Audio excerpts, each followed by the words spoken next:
আশিকে রাসূল হতে হলে তিনটা সুন্নাত যদি কোনো ব্যক্তি পালন করতে পারে, ওই ব্যক্তি দুনিয়ার জমিনে আশিকে রাসূল। সুবহানাল্লাহ বলেন।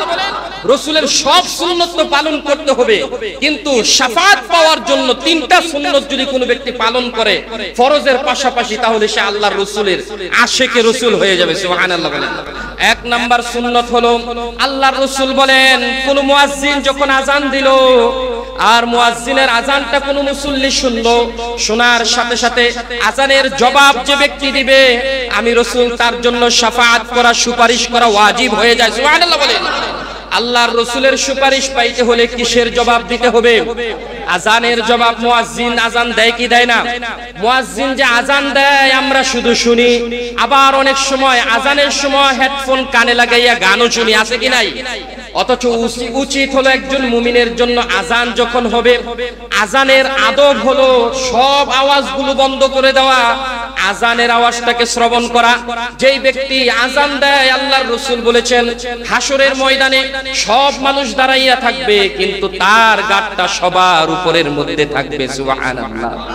সব মানুষ হাসরের ময়দানের মধ্যে যখন দাঁড়াবে সবার সমান থাকবে, কিন্তু কিছু মানুষের গলা দেখা যাবে, সব মানুষের গলা থেকে তার বডিটা একটু উপরের দিকে, মাথাটা উঁচু হয়ে রয়েছে। সুবহানাল্লাহ। কারণ তারা সদা সর্বদা কার আওয়াজের ধ্বনি দুনিয়ার জমিনে উঁচু করেছিল বলেন? আল্লাহ তাআলার আযানের ধ্বনি তারা দুনিয়ার জমিনে উঁচু করেছে। মুয়াজ্জিন যখন বলে আল্লাহু আকবার, আল্লাহু আকবার, তখন আপনি যখন শুনবেন আপনিও বলবেন আল্লাহু আকবার, আল্লাহু আকবার। এটা হচ্ছে আযানের জবাব। আবার যখন বলবে আশহাদু আল্লা ইলাহা ইল্লাল্লাহ, আপনিও তখন জবাব দিবেন আশহাদু আল্লা ইলাহা ইল্লাল্লাহ। মুয়াজ্জিন যখন বলবে আশহাদু আন্না মুহাম্মাদুর রাসূলুল্লাহ, আপনিও তখন বলবেন আশহাদু আন্না মুহাম্মাদুর রাসূলুল্লাহ। মুয়াজ্জিন যখন বলবে হাইয়া আলাস সালাহ, তখন আপনি বলবেন লা হাওলা ওয়ালা কুওয়াতা ইল্লা বিল্লাহ। বলেন লা হাওলা ওয়ালা কুওয়াতা ইল্লা বিল্লাহ। আবার যখন মুয়াজ্জিন বলবে হাইয়া আলাল ফালাহ, আপনি আযানের জবাবে বলবেন লা হাওলা ওয়ালা কুওয়াতা ইল্লা বিল্লাহ। মুয়াজ্জিন ফজরে যখন বলবে as-salatu খায়রুম মিনান নাওম, আপনি জবাবে বলবেন সাদাকতা ওয়া বাররতা। আবার যখন আল্লাহু আকবার বলবে আপনি আল্লাহু আকবার বলবেন। যখন বলবে লা ইলাহা ইল্লাল্লাহ, আপনি বলবেন লা ইলাহা ইল্লাল্লাহ। তারপর আপনি পড়বেন আল্লাহুম্মা, পড়েন আল্লাহুম্মা রাব্বা হাযিহিদ দাওয়াতিত তাম্মা ওয়াস সালাতিল কাইমা আতি মুহাম্মাদানিল ওয়াসিলাতা ওয়াল ফাদিলা ওয়া বা'সু মাকামান মাহমুদানিল্লাযী ওয়া'আদতা ইন্নাকা লা তুখলিফুল মিআদ। তারপর দুরূদ শরীফ পড়বেন। আল্লাহর রাসূল বলেন আমার এই সুন্নাত যে ব্যক্তি আমল করবে, ওই উম্মত আযান দিবে, জবাব দিবে, আর দোয়া পড়বে, দুরূদ পড়বে, আমি রাসূল হাসরের ময়দানে তার ফরজগুলো আদায়ের পরে আমল করলে তাকে জান্নাতের জন্য সুপারিশ করা ওয়াজিব হয়ে যায়। এত আস্তে সুবহানাল্লাহ, আর জোরে বলেন সুবহানাল্লাহ। তাহলে রাসূলের শাফাআত পেতে হলে আমাদেরকে আযানের জবাব দিতে হবে। পারবো তো ইনশাআল্লাহ? আযানের জবাব কি অনেক কঠিন না সহজ? আরো জোরে বলেন কঠিন না সহজ? দুই নাম্বার সুন্নাত হলো আল্লাহর রাসূলের হাদিসের মধ্যে একটা অধ্যায় রচিত হয়েছে as-সিওয়াক, মেসওয়াকের ব্যাপারে। কিসের ব্যাপারে?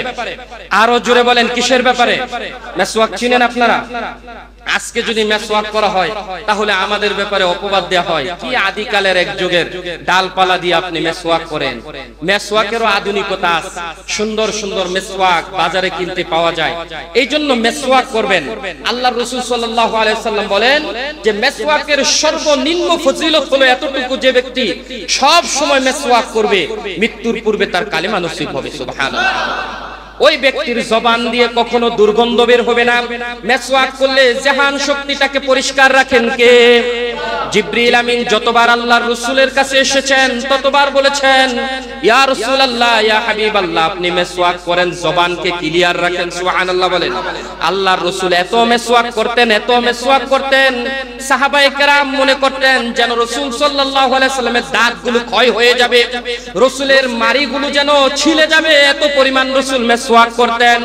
আপনারা রাসূলের ইন্তেকালের ইতিহাস পড়লে আপনারা পাইবেন আল বিদায়া ওয়ান নিহায়া, সিরাতে খাতামুন নবীন, তারপর যদি আপনারা আর রাহিকুল মাখতুম, বুখারী কিতাব সহ মুসলিম সিয়াসিত্তার যতগুলো হাদিসের কিতাব আছে, রাসূলের ইন্তেকালের ইতিহাস যখন পড়বেন, হাদিস দেখবেন সেখানে আল্লাহর রাসূল ইন্তেকালের পূর্বে আয়েশা রাদিয়াল্লাহু তাআলা আনহার দিকে তাকাইয়া কথা বলতে পারেন না, একটা ইঙ্গিত করলেন।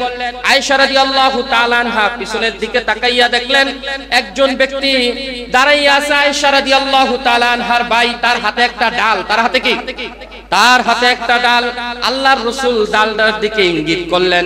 আয়েশা রাদিয়াল্লাহু তাআলা আনহা বললেন, ইয়া রাসূলুল্লাহ, বুঝতে পেরেছি আপনি আর কিছু চান না, আপনি মিসওয়াক করতে চান। সুবহানাল্লাহ। আল্লাহর রাসূল ইন্তেকালের পূর্বে ওই ডালটার দিকে ইঙ্গিত করলেন। আয়েশা রাদিয়াল্লাহু তাআলা আনহা বলেন, ইন্তেকালের পর আমার মুখের লালা এবং রাসূলের লালা একত্রিত হয়েছে। সুবহানাল্লাহ বলেন। আমি আমার ভাইয়ের কাছ থেকে ডালটা নিলাম, নিয়ে সেই ডালটাকে ভাঙলাম, নিজে দাঁত দিয়ে কামড়িয়ে সেই ডালটাকে নরম করে দিলাম। আল্লাহর রাসূল আমার লালা মাখা ডালটা মুখের ভিতরে নিলেন, আর রাসূল মিসওয়াক করে শান্ত হয়ে গেলেন।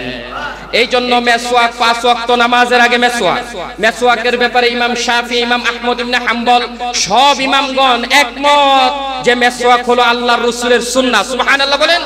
একটা অন্যতম মজবুত একটা সুন্নাহ। কখন মিসওয়াক করবেন? ইমাম আবু হানিফা বলেন ওযুর আগে মিসওয়াক করবেন, ইমাম শাফি বলেন নামাজে দাঁড়ানোর আগে মিসওয়াক করবেন। যারা মক্কায় গিয়েছেন, যারা হাজীদেরকে দেখেছেন, দেখবেন কিছু লোক রয়েছে এখানে মিসওয়াক থাকে, নামাজে এদিকে একামত দিচ্ছে, আরেকদিকে মিসওয়াক দিয়ে বসছে। আপনারা শেখ সুদাইস, যিনি নাকি মক্কার কাবার প্রথম ইমাম, প্রধান ইমাম, তিনি দেখবেন একটা ঈদের সালাতের মধ্যে এখান দিয়ে এলান হচ্ছে যে সালাতুল ঈদুল ফিতর, ঠিক এমন সময় তিনি মিসওয়াক বের করে সেই মিসওয়াক দিয়ে মিসওয়াক করতেছেন। সুবহানাল্লাহ বলেন। মিসওয়াক দিয়ে যদি মিসওয়াক করেন, সেটা কুলি না করেও যদি নামাজে দাঁড়ান, নামাজ কবুল করে নেবেন কে? আরো জোরে বলেন, কবুল করে নেবেন কে? এই জন্য ব্রাশ করলে কোন ব্যক্তির মিসওয়াকের ফজিলত পাওয়া যায়। ব্রাশ করলে আপনার পরিচ্ছন্নতার সুন্নত আদায় হবে। পরিষ্কার পরিচ্ছন্নতা এক জিনিস, সুন্নাহ এক জিনিস। সুন্নাহর জন্য যেই বস্তু সেটা হচ্ছে মিসওয়াকই হতে হবে। কি হতে হবে? গাছের ডাল হতে হবে। আপনার প্লাস্টিকের, লোহার, রাবারের কোন জিনিস দিয়ে যদি মিসওয়াক করেন, মিসওয়াক আদায় হবে, সেটা হতে হবে সাচ্চা গাছের ডাল হতে হবে। এজন্য আমরা 2 নম্বর রাসূলের সুন্নাহ কি করব বলেন? জোরে বলেন, কি করব? মিসওয়াক করব। 1 নাম্বার সুন্নাহ কি বলেন তো? কি? আজানের জবাব দিব। কি 1 নাম্বার সুন্নাত কি? কিছু কিছু লোক কয় আজানের জবাব দিব, আর কিছু কিছু লোক তো পারে না, ভুলে গেছে। এগুলি হচ্ছে আমরা ছাত্রদেরকে যখন প্রশ্ন করি, পড়া জিজ্ঞাসা করি যে সবাই বলো যে এটা কোন সিগা, তখন বলি যে ফাআলা কোন সিগা, সবাই বলে যে ওয়াহিদে মুজাক্কারে গায়েব। পিছন দিক থেকে কিছু ছাত্র আছে পারে না, এই তো আওয়াজ করতে হবে। কি বলে? প্রথম সুন্নত হলো আজানের জবাব দেওয়া। কি বলা বলেন? আজানের জবাব দেওয়া। 2 নাম্বার সুন্নত হলো মিসওয়াক করা। 2 নাম্বার সুন্নত কি? মিসওয়াক করা। আল্লাহর রাসূল 3 নাম্বার সুন্নত বলেন যে প্রেসক্রিপশনে লিখে দেন। আল্লাহর রাসূল বলেন আফশুস সালামা বাইনাকুম, যে ইয়ারিফুল আম ইয়ারিফ, যে তোমরা অধিক পরিমাণে সালামের প্রচার করবে। কিসের প্রচার করবে? সালামের প্রচার করবে। যে উম্মত সালাম দিবে তার ভিতরে শান্তি এবং রহমত ঢেলে দিবেন কে? আরো জোরে বলেন, কে ঢেলে দিবেন? আর যে ব্যক্তি সালাম দিবে না, তার অন্তরটা অহংকারে ভরে দিবে শয়তান। নাউজুবিল্লাহ বলেন। এই জন্য 3 নম্বর সুন্নত হলো, আল্লাহর রাসূল বলেন চিনো আর না চিনো, এই জন্য সালাম ব্যাপক পরিমাণ দিতে হবে। পারবো তো ইনশাআল্লাহ? নাকি সালাম দিব এখন থেকে যে হুজুর বলছে রাসূলের 3 নম্বর সুন্নত সালাম দেওয়া? গাইবান্ধা বাজারে দাঁড়াইয়া কোন পুরুষরা এখন আর সালাম দেয় না, সুন্দরী সুন্দরী মহিলা করে দেখে যুবক এখন খালি সালাম দেয়। এখন এই ক্ষেত্রে সালামের মাসআলা কি? যেখানে সালাম দিলে ফিতনা হবে সেখানে সালাম দেওয়া জায়েজ। আরো জোরে বলেন। একেবারে মূল উসুল হলো যেখানেই সালাম দিলে, যাকে সালাম দিলে ফিতনা হবে সেখানে তাকে সালাম দেওয়া যাবে। কোন যুবক যদি যুবকটিকে ফোনে সালাম দিলে ফিতনা হয় সেখানে সালাম দেওয়া যাবে। রাস্তায় যদি কোনো নারী পুরুষকে সালাম দিলে ফিতনা হয়, কণ্ঠ শুনে আকৃষ্ট হওয়ার সম্ভাবনা থাকে, সেখানে সালাম দেওয়া যাবে। তাহলে আমরা এই রহমাতাল লিল আলামিন আল্লাহর রাসূলের জন্মের মাসে রাসূলের ভালোবাসায় এই 3টা সুন্নত আদায় করতে পারবো তো ইনশাআল্লাহ? কে কে পারবো? 2 হাত তুলে দেখাই। আল্লাহ তাআলা আমাদেরকে কবুল করুক, সকলে বলেন আমিন। হাত নামাই, আল্লাহ তাআলা সকলকে রাসূলের সুপারিশ পাওয়ার তৌফিক দান করুক, সকলে বলেন আমিন। সম্মানিত হাজিরিন, বলেছিলাম অল্প অল্প একটা দুইটা করে সুন্নতের কথা আপনাদেরকে প্রতি জুমায় বলবো রাসূলের জীবন থেকে। আসলে প্রত্যেক সবগুলো সুন্নত, রাসূল যা কিছু করেছেন সবই তো সুন্নত, কিন্তু সব একসাথে আলোচনা করলে আমাদের জন্য পালন করা কষ্ট হয়ে যায়, তাই না? তাই আমরা যদি হিম্মত করি এবং নিয়ত করি স্বচ্ছভাবে যে হ্যাঁ প্রতি সপ্তাহে যে সুন্নতের কথাটা শুনবো, আজ থেকে আমি সেই সুন্নতটাকে পালন শুরু করব ইনশাআল্লাহ, তাহলে দেখবেন আপনি সুন্নত আদায় করা আপনার জন্য সহজ হবে। আর আপনি রাসূলের আদর্শে আদর্শবান হতে পারবেন, ইসলামিক খেলাফা প্রতিষ্ঠিত করতে পারবেন তখনই যখন আপনি রাসূলের সুন্নাহকে আঁকড়ে ধরতে পারবেন। পারবো না ইনশাআল্লাহ? আল্লাহ তাআলা আমাদেরকে রাসূলুল্লাহ সাল্লাল্লাহু আলাইহি ওয়াসাল্লামের সুন্নাতগুলোকে আঁকড়ে ধরার তৌফিক দান করুক, সকলে বলেন আমিন। সম্মানিত হাজিরিন, আরেকটা বিষয় আপনারা জানেন, আমাদের এই সমাজের মধ্যে দুইটা দলের মধ্যে খুব মারামারি হয়। ঈদে মিলাদুন নবী, আরেকটা হচ্ছে সিরাতুন নবী নিয়ে মারামারি হয়, তাই না? এক মিনিটে বলে দেব আপনাদেরকে, ঈদে মিলাদুন নবী নিয়ে অনেকে অনেক কিছু করে। আমি বলবো ঈদে মিলাদুন নবী যদি কোনো ব্যক্তি পালন করে তাহলে তার জন্য যে নাজায়েজ এমনটা নয়, তবে বাড়াবাড়ি করা যাবে। রাসূলের ঈদে মিলাদুন নবী, ঈদে মিলাদুন নবী মানে কি? ঈদ মানে হচ্ছে আনন্দ। ঈদ মানে কি বলেন? মিলাদুন নবী হচ্ছে রাসূলের জন্ম। রাসূলের জন্মে কে কে আনন্দ হন নাই বলেন তো? আমরা সবাই আনন্দিত, সবাই কি আনন্দিত? সেই জন্য আমরা এই আনন্দ হৃদয়ের মধ্যে লালন করে আমরা রাসূলুল্লাহর সুন্নতগুলো পালনে উৎসাহিত হব, ঠিক কিনা বলেন? আমরা ঈদে মিলাদুন নবীর নামে যে সকল কাজগুলো বেদাত, যে সকল কাজগুলো ইসলামের মধ্যে নাই, যেগুলো করলে রাসূল কষ্ট পাবেন, যেমন কেক কাটা, আছে কি নাই? কেক কাটার ঘটনা আমাদের দেশে ঘটে কি ঘটে না? মিলাদুন নবীর নামে মিছিল বের করা, কেক কাটা। আপনি দেখবেন রাসূলুল্লাহ তার জীবনে কোনোদিন কেক কেটেছেন কিনা? জন্মদিনে কেক কাটার ইতিহাস কাদের থেকে এসেছে আপনি একটু চিন্তা করে দেখেন। কাদের থেকে আসলো আর আপনি কার জন্য পালন করতেছেন একটু চিন্তা করুন, তারপর আপনি কেকটা নিয়ে বসবেন। এটা তো আপনি পারবেন। কোন ব্যক্তির অন্ধভক্ত হয়ে রাসূলুল্লাহর বিরোধিতা করা যাবে? এইজন্য আপনাকে ঈদে মিলাদুন নবী মানতে হবে, সিরাতুন নবীও মানতে হবে।